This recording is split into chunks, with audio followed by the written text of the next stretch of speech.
In this tutorial, we're going to teach you how you can add a postal address against your client that contains a unit number or a suite number.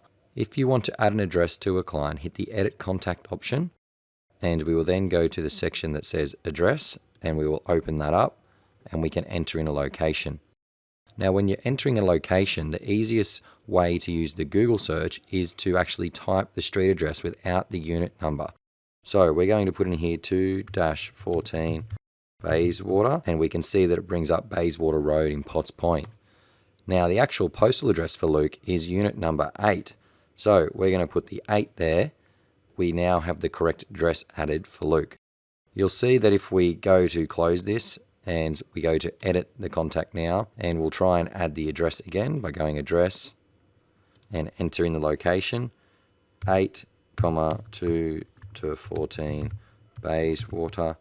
You can then see that we do not get a match on that. So if you were trying to search for a property address, use the property street address first, and then you'll be able to type in the unit, suite number, and hit edit, and this will then save the address against your client.